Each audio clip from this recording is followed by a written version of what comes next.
యేసుక్రీస్తు ప్రభువు ఆ శిలువ మీద 7 మాటలు పలికినట్లు మనం చూడగలము. మరి ఆ మాటల్లో రెండవ మాటను మనం ధ్యానించుకుంటాము. ఒకసారి లూకా సువార్త 23వ అధ్యాయము 32వ వచనము చూసినప్పుడు, మరి ఇద్దరు ఆయనతో కూడా చంపబడుటకు తేబడిరి, వారు నేరము చేసిన వారు. వారు కపాలమనబడిన స్థలమునకు వచ్చినప్పుడు అక్కడ కుడివైపున ఒకరిని, ఎడమ వైపున ఒకరిని, ఆ నేరస్తులను ఆయనతో కూడా సిలువ వేసిరి. మరి 35వ వచనంలో, ప్రజలు నిలువబడి చూచుండిరి, అధికారులు వీడి ఇతరులను రక్షించను, వీడు దేవుడు ఏర్పరచుకున్న క్రీస్తు అయినడలా తన్ను తాను రక్షించుకొనని అపహసించిరి. అంతటా సైనికులు ఆయన ఎద్దుకు వచ్చి ఆయనకు చిరకనిచ్చి, నీవు యూదుల రాజు అయితే నిన్ను నీవే రక్షించుకొనమని ఆయన అపహసించిరి. ఇతడు యూదుల రాజని పై విలాసం కూడా ఆయనకు పైగా రాయబడెను. వ్రేలాడ వేయబడిన ఆ నేరస్తుల్లో ఒకడు ఆయన దూషించుచు, నీవు క్రీస్తువు కదా, నిన్ను నీవు రక్షించుకొనుము, మమ్మను కూడా రక్షించమని చెప్పాను. అయితే రెండవ వాడు వాడిని గద్దించి, నీవు అదే శిక్షా విధిలో ఉన్నావు కనుక దేవునికి భయపడవా? మనకైతే ఇది న్యాయమే, మనం చేసిన వాడికి తగిన ఫలం పొందుచున్నాము, కానీ ఈయన ఏ తప్పిదమును చేయలేదని చెప్పి ఆయన్ని చూచి, యేసు నీవు నీ రాజ్యంలోనికి వచ్చినప్పుడు నన్ను జ్ఞాపకం చేసుకొనుమనెను. అందుకైన వానితో, నేడు నీవు నాతో కూడా పరదైసులో ఉందువని నిశ్చయముగా నీతో చెప్పుచున్నాను నేను. కాబట్టి ఈ రెండవ మాట, యేసయ్య మాట్లాడిన రెండవ మాట ఏంటంటే, ఇక్కడ చూసినప్పుడు 43వ వచనములో, అందుకు ఆయన వానితో, నేడు నీవు నాతో కూడా పరదైసులో ఉందువని నిశ్చయముగా నీతో చెప్పుచున్నాను. కనుక యేసయ్య మాట్లాడిన రెండవ మాట సిలువ మీద ఇదే అన్నమాట. కనుక మనం ఇదంతా చదివినప్పుడు ఇక్కడ మనకి ఏమర్థమవుతుందంటే, మరి యేసయ్య సిలువ మీద వేలాడబడుచున్నాడు. మరి రెండు పక్కలంటే ఇటువైపు అటువైపు నేరాలు చేసిన వారు, ఘోరాలు చేసిన వారు, దొంగల్ని సిలువ వేసినట్టు అదే దినం మనం చూడగలము. మరి ఇటుపక్క దొంగ అంటే ఒక కుడివైపు ఒక దొంగ, ఎడమ వైపు ఒక దొంగ. ఇక్కడ ఎలా ప్రస్తావించబడిందంటే, మరి మొదటి వాడు రెండవ వాడు, అంటే మొదటి దొంగ రెండవ దొంగ అని. మరి ఈ దొంగలు ఇద్దరు మరి యేసు ప్రభుతో మాట్లాడిన మాటల్లో కూడా వ్యత్యాసం ఉన్నట్టు మనము చూడగలము. వారి యొక్క ఆలోచన విధానంలో కానీ, వారు మాట్లాడే పద్ధతిలో కానీ చాలా వ్యత్యాసం ఉన్నట్టు కూడా మనం చూడగలము. అలాగే మనం ఇక్కడ చూసినప్పుడు 3 సార్లు ప్రస్తావించినట్లు ఒక విషయం తెలియబడుతుంది. ఏంటంటే, వీడు ఇతరులను రక్షించను, వీడు దేవుడు ఏర్పరచుకున్న క్రీస్తు అయినట్లా తన్ను తాను రక్షించుకొనమని అపహసించిరి. కాబట్టి యేసయ్యను నిన్ను నీవు రక్షించుకొనవచ్చు కదా అని యూదులు అక్కడ ప్రస్తావిస్తున్నారు. అంటే ప్రజలంటే వారే యూదులందరూ అక్కడ ఉన్నారు, వాళ్ళు ప్రస్తావిస్తున్నారు. అదేవిధంగా అక్కడున్న రోమా సైనికులు, మత పెద్దలు, మత గురువులు అందరూ ఉన్నారు, వీళ్ళందరూ కూడా అదే మాట అంటున్నారు. అది చాలక మరి ఇద్దరు దొంగల్లో ఒకవైపు ఉన్న దొంగ కూడా ఇదే విధంగా నువ్వు రక్షించుకొనవచ్చు కదా అని ప్రస్తావిస్తున్నాడు అనమాట. ఇవన్నీ మనం ఒకసారి చూసినప్పుడు ఇక్కడ దేవుడు తన్ను తాను రక్షించుకొనలేక కాదు యేసయ్య అక్కడ సిలువ మీద మరి ఆయన మౌనముగా ఉన్నది. మరి ఈ విధంగా యేసయ్య సిలువలో మరి మరణించి తన రక్తాన్ని చిందించి మరణించి 3వ దినం తిరిగి లేస్తాడని, మరి సర్వ మానవాళి యొక్క పాపము తగిన శిక్ష ఆయన భరిస్తాడని, మరి పాపములకు శిక్ష, మరి మానవుల యొక్క పాపములకు విధింపబడవలసిన శిక్ష నుంచి వాళ్ళకు విడుదల ఇవ్వబోయేది యేసు ప్రభువే అని లేఖనాల్లో మరి ముందే మనం చూసినప్పుడు పాత నిబంధనలో ఎంతోమంది ప్రవక్తల చేత పరిశుద్ధాత్మ దేవుడు ప్రవచింపజేసినట్టు మనం చూడగలము. ఒకసారి యెషయా 53వ అధ్యాయం మనం చూసినప్పుడు 6వ వచనము చూసినప్పుడు, మనమందరము గొర్రెల వలె త్రోవ తప్పిపోతిమి, మనలో ప్రతివాడును తనకిష్టమైన త్రోవకు తొలిగెను, యెహోవా మనందరి దోషమును అతని మీద మోపెను, అతడు దౌర్జన్యము నొందెను, బాధింపబడినను అతడు నోరు తెరవలేదు. బదకు తేబడు గొర్రె పిల్లయు, బొచ్చు కత్తిరించు వానెదుట గొర్రెయు మౌనముగా ఉండినట్లు అతడు నోరు తెరవలేదు. అన్యాయపు తీర్పు నొందిన వాడే అతడు కొనుపోబడెను. అతడు నా జనుల అతిక్రమములను బట్టి మొత్తబడెను కదా, సజీవుల భూమిలో నుండి అది కొట్టివేయబడెను. అయినను అతని తరుము వారు ఈ సంగతి ఆలోచించిన వారెవరు? అతడు మరణమైనప్పుడు భక్తిహీనులతో అతనికి సమాధి నియమింపబడెను. అలాగే మనం చూసుకున్నప్పుడు 12వ వచనములో మనం ఆఖరిలో, అతిక్రమము చేయవారిలో ఎంచబడిన వాడాయను, అనేకుల పాపమును భరించుచు తిరుగుబాటు చేసిన వారిని గురించి విజ్ఞాపనం చేసెను. కనుక ఇక్కడ జరిగే సన్నివేశం అంతా ముందే మరి పరిశుద్ధ గ్రంథములో మరి ప్రవక్తల చేత ఎప్పుడో ప్రవచింపబడింది. మరి యేసు ప్రభువు తండ్రి అంటే ఈ విధంగా రాబోతున్నాడు, ఉన్నాడని, మరి తండ్రి కుమార పరిశుద్ధాత్మ త్రియేక దేవుడే మరి యేసు ప్రభువుగా మరి జన్మించబోతున్నాడని, కన్యక మరి గర్భమును మరి ఎంచుకోబోతున్నాడని, ఇవన్నీ ప్రవచనాలన్నీ లేఖనాలను ఎప్పుడో ప్రవక్తలు ప్రవచించినారు పరిశుద్ధాత్మ దేవుని నడుపుదలతో. కాబట్టి ఆ ప్రవచనాలు ఆ లేఖనాలని ఒక్కొక్కటి జరుగుతూ వస్తున్నాయి. మరి అవన్నీ జరుగుతుండగా వాటికి లోబడుతూ మరి యేసయ్య ఆ ప్రవచనాలన్నీ ప్రవచింపబడిన ప్రవచనాలని లేఖనాలు నెరవేరాలి కనుక చాలా మౌనంగా తనకు వదకు తేబడిన గొర్రె పిల్లవలు అక్కడ ఉన్నాడు, కానీ తన అధికారాన్ని ఆయన ప్రదర్శించడానికి అక్కడ లేడనమాట. మరి తండ్రి యొక్క చిత్తాన్ని నెరవేర్చడానికి మరి ఏ నిమిత్తం మీద తండ్రి ఆయన్ని ఈ లోకమునకు పంపించాడు? సర్వ మానవాళి యొక్క పాపం విధింపబడే శిక్ష మరి తండ్రి కుమారుని మీద మోపడానికి ఆయనకి ఇష్టమైంది. ఎందుకంటే దేవుడు లోకమును ఎంతో ప్రేమించెను. మనం ఒకసారి చూసినప్పుడు 3వ అధ్యాయము యోహాను 3వ అధ్యాయం 16వ వచనములో దేవుడు లోకమును ఎంతో ప్రేమించెను కాగా ఆయన తన అద్వితీయ కుమారునిగా పుట్టిన వాని యందు విశ్వాసముంచు ప్రతివాడు నశింపక నిత్యజీవం పొందినట్లు ఆయనను అనుగ్రహించెను. లోకము తన కుమారుని ద్వారా రక్షణ పొందుటకే గాని లోకమును తీర్పు తీర్చుటకు దేవుడు ఆయన లోకంలోనికి పంపలేదు. కాబట్టి 1 యోహాను 4:10 చూసినప్పుడు మనము దేవుని ప్రేమించుటమని కాదు, తానే మనల్ని ప్రేమించి మన పాపములకు ప్రాయశ్చిత్తమైనటకు తన కుమారుని పంపిన ఇందులో ప్రేమ ఉన్నది. కనుక ఇక్కడ ఆయన రక్షించుకోలేకుండా అసమర్థతో యేసుప్రభు శిలువ మీద లేడు, కానీ తండ్రి యొక్క చిత్తాన్ని నెరవేర్చడానికి మరి ఏ ప్రణాళిక మీద తండ్రి పంపించి ఉన్నాడో, మరి సర్వ మానవాళి పాపము కాడి కింద శిక్షావిధిలోకి వెళ్ళిపోయిన స్థితిలో ఉండగా దాని నుంచి తప్పించడానికి మరి మానవాళ్ళని ఆ పాపపు యొక్క శిక్ష నుంచి తప్పించాలంటే అవతల వాళ్ళలో ఎటువంటి పాపము ఉండకూడదు. కనుక సృష్టికర్త తానే పరిశుద్ధాత్మ దేవుడే మరి ఆయనే ఈ లోకమునకు రావాలని నిర్ణయించుకొని కన్యక మరి గర్భమును ఎన్నుకొని మరి పరిశుద్ధాత్మ శక్తితో యేసు ప్రభువుగా జన్మించి ఈ శిలువ బలియాగం చేసినట్టు మనం చూడగలం అన్నమాట. కనుక ఇతరులకు పాపం నుంచి విముక్తి ఇవ్వాలంటే మరి పాపం నుంచి విముక్తి ఇచ్చే వాళ్ళలో పాపం అనేది ఉండకూడదు. ఒకసారి యోహాను 8:46 చూసినప్పుడు నా యందు పాపం ఉన్నదని మీలో ఎవడు స్థాపించును? మరి యేసయ్య మరి సమాజ మందిరాల్లో మరి అక్కడ అంతా సేవ చేస్తూ తిరుగుతున్నప్పుడు ఆయన్ని అనేక ప్రశ్నలతో యూదులు కానీ మత పెద్దలు కానీ అందరూ ఆయన చాలా విసిగించేవారు. కానీ ఆయన దైవజ్ఞానముతో వారికి సరైన సమాధానాలు ఇచ్చి అక్కడి నుంచి వెళ్ళిపోయేవాడు అనమాట. వాళ్ళకి చక్కటి సమాధానాలు ఇచ్చి వారు నోరు మూపించి మరీ వెళ్ళిపోయేవాడు దేవుడు. కాబట్టి అక్కడ అడుగుతున్నాడు, నాలో పాపమున్నదని ఎవరు స్థాపించగలడు? కాబట్టి ఆ ప్రశ్న అడిగే దమ్ము ఎవరికి లేదు. ఎందుకంటే ఆయనలో ఎటువంటి పాపము లేదు. ఆయన సాక్షాత్ దేవుడు కనుక, ఆయన జన్మము కూడా పరిశుద్ధమైన జన్మము కనుక ఆయనలో పాపము లేదు. అవతల వాళ్ళ పాపములకు విధింపబడాల్సిన శిక్ష నుంచి వాళ్ళకి విడుదల ఇవ్వాలంటే ముందు విధింపబడిన శిక్ష నుంచి విడుదలిచ్చే వారిలో ఎటువంటి పాపము ఉండకూడదు. కాబట్టి యేసు ప్రభు దీనికి అర్హుడు కనుక ఆయన ఈ ప్రశ్నను సూటిగా అక్కడ సమాజ మందిరంలో సమాజాన్ని అడుగుతున్నట్టు మనం చూడగలము. మరి కీర్తన 89:48 వచనం చూసినప్పుడు మరణమును చూడక బ్రతుకు నరుడెవడు, పాతాళం యొక్క వశము కాకుండా తన్ను తాను తప్పించుకొనగలవాడెవడు, భూమి క్రింద ఇట్లా చూసుకున్నప్పుడు మరి ఇక్కడ దావీదు మహారాజు ఏమని రాసి ఉన్నాడంటే పాతాళం నుంచి తప్పించుకోల నరుడు ఎవడు అని అడుగుతున్నాడు. అంటే ప్రతి ఒక్కరూ ఆదాము చేసిన ఆజ్ఞ అతిక్రమం వలన పాపం అనేది మానవ జాతిలోకి ప్రవేశించి శిక్షావిధిలోకి మానవులు వెళ్ళిపోయి సమాధాన స్థితిలో నుంచి దేవునితో మరి తొలగిపోయి ఉగ్రతకు గురైపోయిన స్థితిలో మరి తప్పక చనిపోయిన తర్వాత మరి ఆత్మ పాతాళంకి పోవాల్సిన పరిస్థితి ఉంది. మరి ప్రతి ఒక్కరు ఆ పాతాళంకి పోవాల్సింది ప్రతి ఒక్క ఆత్మ. కానీ ఎప్పుడైతే ఆయన యేసు ప్రభువుగా వచ్చి లోకంలో రక్తాన్ని చిందించి మరి ఆ శిలువ మీద మరణించి 3వ దినం లేచి మరణాన్ని జయించి తిరిగి లేచాడు. మరి మనుషులక ఆ పాపపు శిక్ష నుంచి ఆయన పూర్తిగా మనుషులను తప్పించి ఆ శిక్షా విధి కొట్టివేశారనమాట.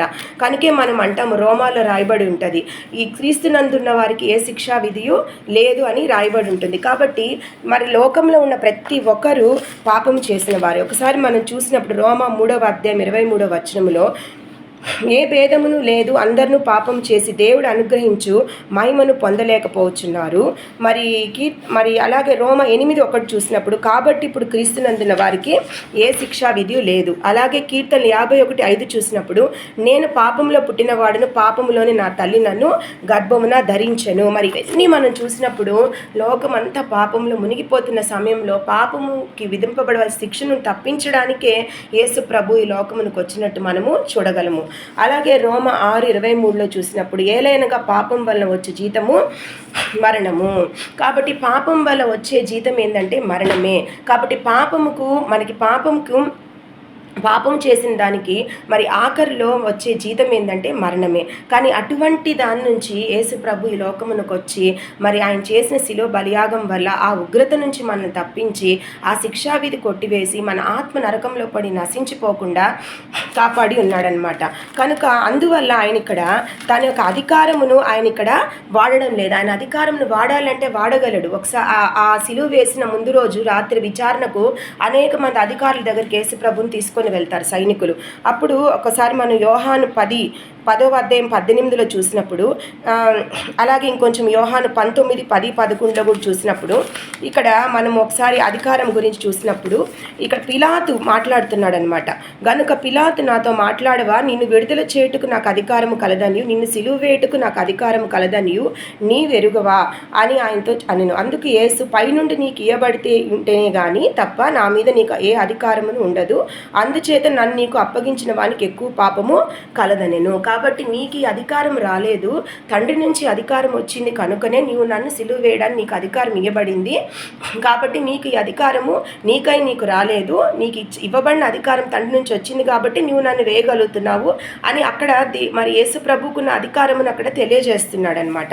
అలాగే మనం చూసుకున్నప్పుడు మత్తయి 26:51-53 చూసినప్పుడు, ఇదిగో యేసుతో కూడా ఉన్నవారిలో ఒకడు చెయ్యి చాచి కత్తి దూసి ప్రధాన యాజకుని దాసిని కొట్టి వాని చెవి తెగ నరికెను. ఈ సమయమున నేను నా తండ్రిని వేడుకొనలేనని వేడుకొని ఆయన 12 సేనా వ్యూహముల కంటే ఎక్కువ మంది దూతలను ఇప్పుడే నాకు పంపడని నీవు అనుకుంటున్నావా? నేను వేడుకొన్నెడలా ఈలాగు జరగవలనని లేఖనం ఎలాగు నెరవేరునని అతనితో చెప్పెను. ఆ గడియలోని యేసు జనసమూహములను చూచి, బందిపోటు దొంగ మీదకి వచ్చినట్లు కత్తులతోనూ గుదిలతోనూ నన్ను పట్టుకొని వచ్చితిరా? నేను అనుదినము దేవాలయములో కూర్చుండి బోధించుచున్నప్పుడు మీరు నన్ను పట్టుకొని లేదు. అయితే ప్రవక్తల లేఖనం నెరవేరినట్లు ఇదంతయు జరిగినని చెప్పెను. కాబట్టి యోహాను 10 కూడా చూసినప్పుడు 18 ఎవడును నా ప్రాణం తీసుకొనడు, నా అంతటి నేనే దాన్ని పెట్టుచున్నాను, దాన్ని పెట్టుటకు నాకు అధికారం కలదు, దాన్ని తిరిగి తీసుకొంటకు నాకు అధికారం కలదు, నా తండ్రి వలన ఈ ఆజ్ఞ పొందితినెను. కనుక ఈ వచనాలన్నీ మనం చూసుకున్నప్పుడు మరి బైబిల్ గ్రంథంలో అనేక స్థలాల్లో యేసు ప్రభు తన యొక్క అధికారమును అక్కడ ప్రదర్శిస్తున్నాడు, చెప్తున్నాడు కూడా. ఇంత అధికారం నాకు ఉంది, కానీ ఈ అధికారాన్ని అంతా పక్కన పెట్టి ఆయన ఎంతో మౌనంగా ఉండింది. ఎందుకంటే మరి ప్రవక్తల యొక్క ప్రవచనాలు నెరవేర్చబడవలసిన అవసరం ఉన్నది, అదేవిధంగా మరి దేవుని యొక్క లేఖనములు ఎక్కడైతే ఏమేమి ప్రవచింపజేశాడో అవన్నీ జరగవలసిన అవసరం ఉన్నది.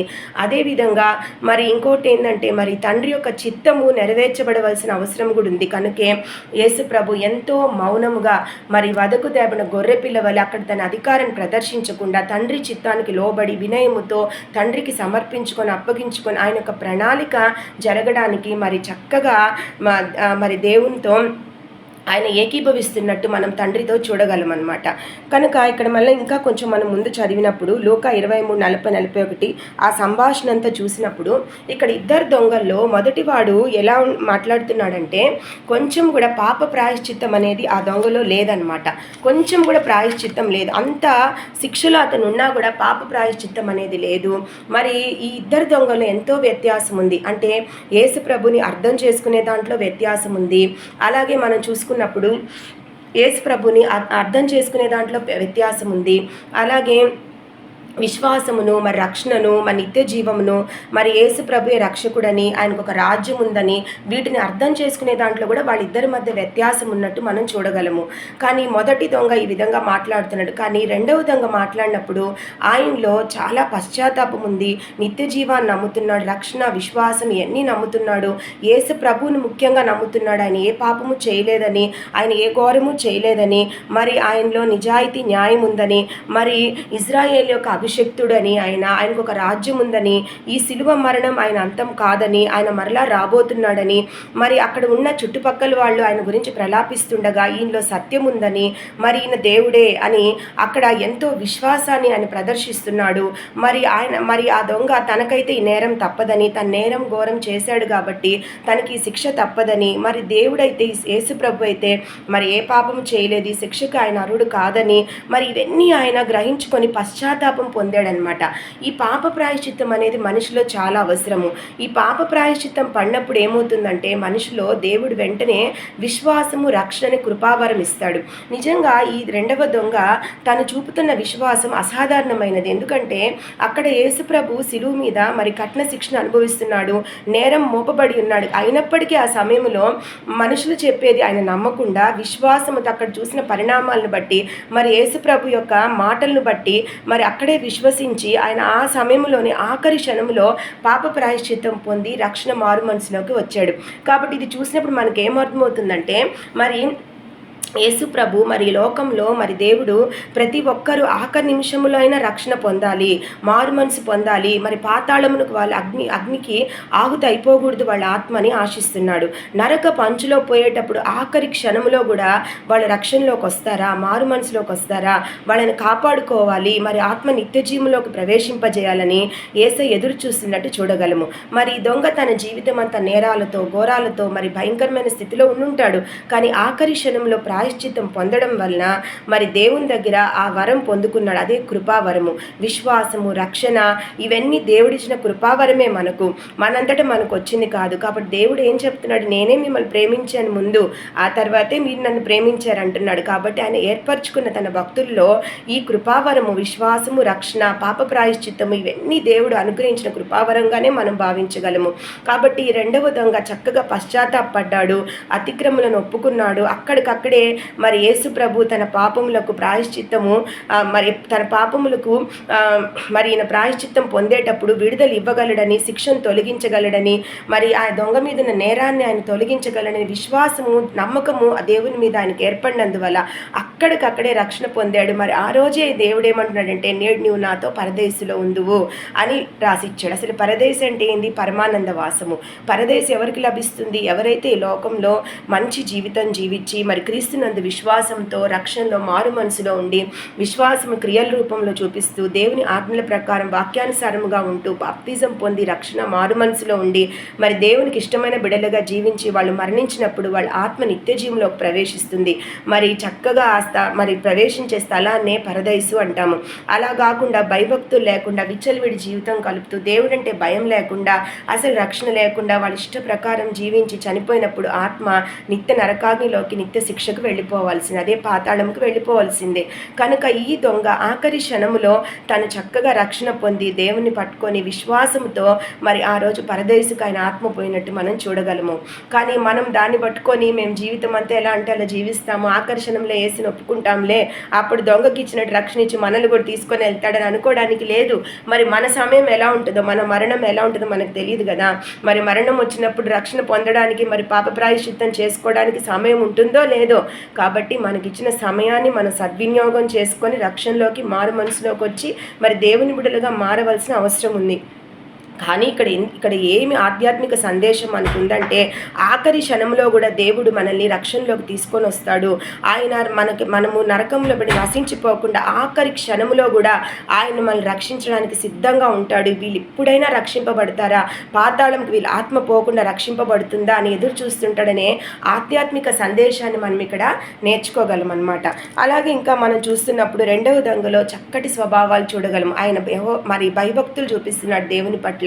మరి దూషించడం లేదు, గర్వించడం లేదు, అహంకారంగా మాట్లాడటం లేదు, మరి విశ్వాసంతో ఉన్నాడు, మరి దేవుని రాజ్యాన్ని, నిత్య జీవాన్ని నమ్ముతున్నాడు, పశ్చాత్తాపడుతున్నాడు.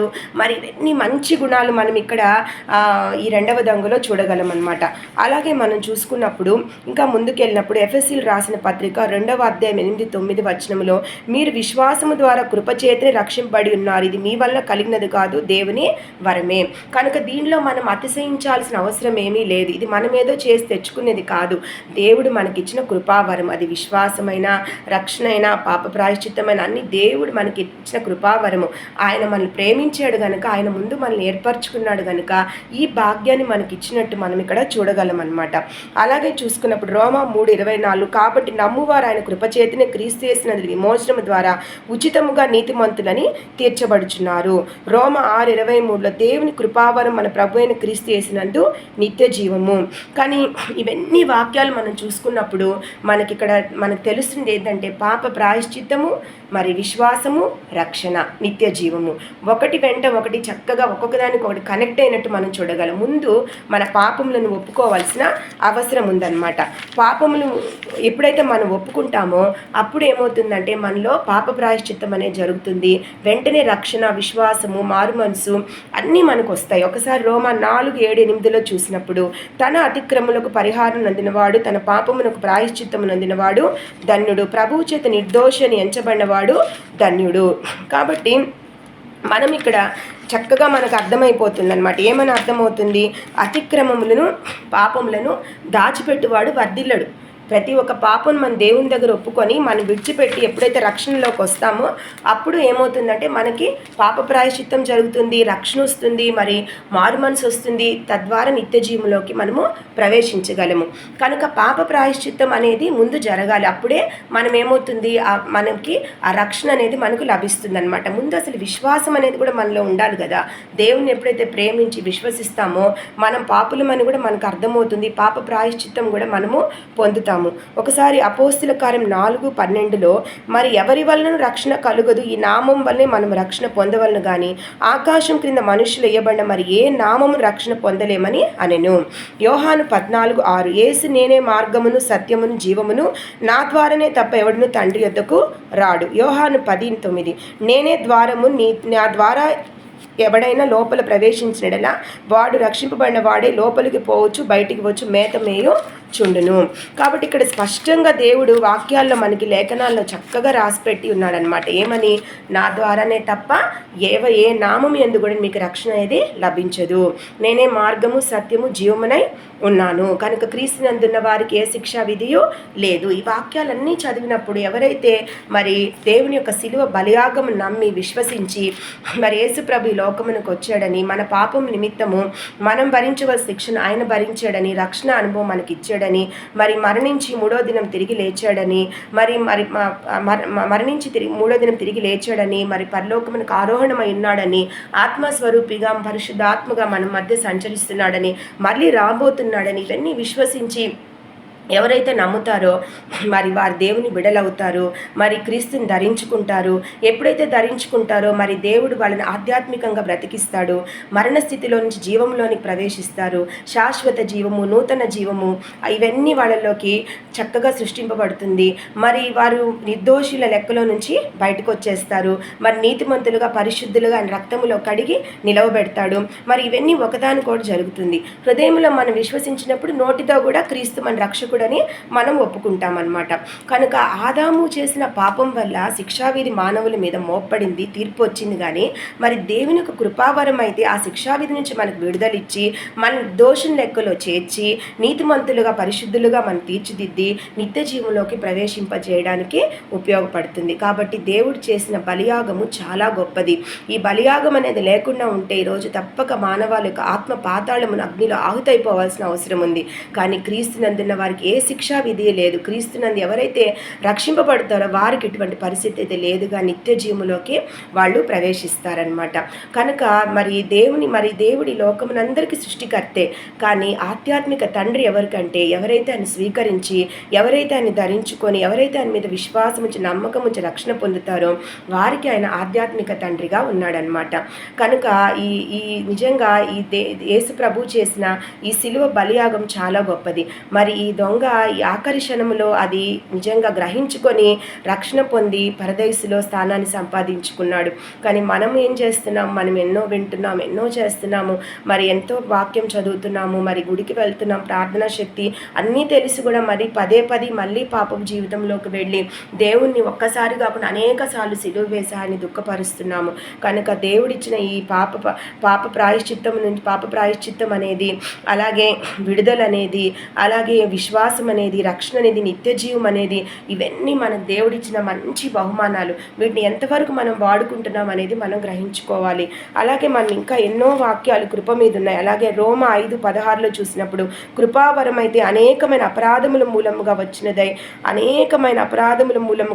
వచ్చినదై మనుషుల నీతిమంతులుగా తీర్చబట్టుకు కారణమాయను. కాబట్టి ఇక్కడ మరి ఆయన కృప అనే మనల్ని ఈరోజు అపరాధం నుంచి తప్పించి మన నీతిమంతులుగా తీర్చబడ్డానికి అది కారణమైందని ఇక్కడ రాయబడి ఉంది. అలాగే యోహాను 3:14 కూడా విశ్వసించు ప్రతివాడు నశింపక ఆయన ద్వారా నిత్య జీవం పొందినట్లు మనుష్య కుమారుడు ఎత్తబడవలెను. ఆయన శిలువ బలియాగం గురించి ఇక్కడ ప్రస్తావించబడింది. కనుక మనం ఇంకా చూసినప్పుడు రోమా 3:28 విశ్వాసం వలనే మనుషులు నీతిమంతులుగా తీర్చబడుచున్నారు. అలాగే రోమా 5:1 చూసినప్పుడు కాబట్టి విశ్వాస మూలమున మనం నీతిమంతులుగా తీర్చబడి మన ప్రభు అయిన యేసుక్రీస్తు ద్వారా దేవునితో సమాధానము కలిగి ఉందుము.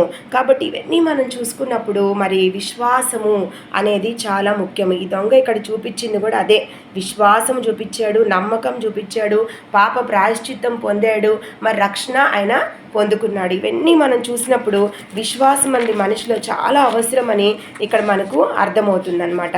అలాగే యోహాను 6:40 కుమారుని చూచి ఆయన ఎంత విశ్వాసము ప్రతివాడు నిత్య జీవం పొందుటే నా తండ్రి చిత్తము అంత్య దినము నేను వాడిని లేపుదును. కనుక అంత్య దినమున మరి ఎవరైతే విశ్వసించి దేవునిలో మరి రక్షణ పొంది చనిపోతారు, నిత్య జీవంలో ప్రవేశిస్తారని రాయబడి ఉన్నది కదా, అంత్య దినమునందు కూడా వారు లేపబడతారని ఇక్కడ తెలియజేయబడుతుంది. అలాగే యోహాను 5:24 నా మాట విని నన్ను పంపిన వారిని విశ్వాసం ఉంచువాడు నిత్య జీవము గలవాడు, వాడు తీర్పులోనికి రాక మరణములో నుండి జీవములోనికి దాటి ఉన్నాడని మీతో నిశ్చయముగా చెప్పుచున్నాను. ఇంకా మరణము అంటే రెండవ మరణము అనేది మనకు ఉండదు. ఎవరైతే నిత్య జీవంలో ప్రవేశిస్తారో రెండవ మరణం ఉండదు. మొదటి మరణం అనేది ఏంటంటే ఫిజికల్ డెత్, అందరూ చనిపోతారు, మళ్ళీ అది మామూలు మరణం అందరికీ ప్రాప్తిస్తుంది. మరి రెండవ మరణం బహు భయంకరమైంది కదా. ఆఖరులో అగ్నిగుండంలో మరి దేవుని యొక్క తీర్పు అయిన తర్వాత ఎవరైతే దేవుని లెక్కలో లేరో, రక్షణలోకి లేరో, మారుమనసులో లేరో, మరి వ్యర్థమైన జీవితాన్ని, మరి భయభక్తులు లేని జీవితం గడి పాపము చేసి నశించిపోయి అగ్ని ఆగుతైపోవడానికి సిద్ధంగా వాళ్ళ ఆత్మలు ఉన్నప్పుడు వాళ్ళని రెండవ మరణంకి గురి చేస్తాడనమాట దేవుడు. కాబట్టి రెండవ మరణంలోకి వెళ్ళాల్సిన అవసరం ఉంటుంది. ఆ రెండవ మరణము ఆత్మకు వచ్చే మరణం అనమాట. మొదటి మరణం ఎవరైనా ఫిజికల్ డెత్, ఎవరైనా చనిపోవాల్సింది, లోకంలో పుట్టిన వారు ఎవరైనా చనిపోవాల్సిందే. కానీ రెండవ మరణం బహు భయంకరమైంది, అది ఆత్మకు. మరి ఇంకా అది ఎప్పటికీ ఆ మరణం, రెండవ మరణం అగ్ని ఆరదు, పురుగు చావదు, అగ్నిగండంలో ఎప్పటికీ ఆత్మ కాలాల్సిందే.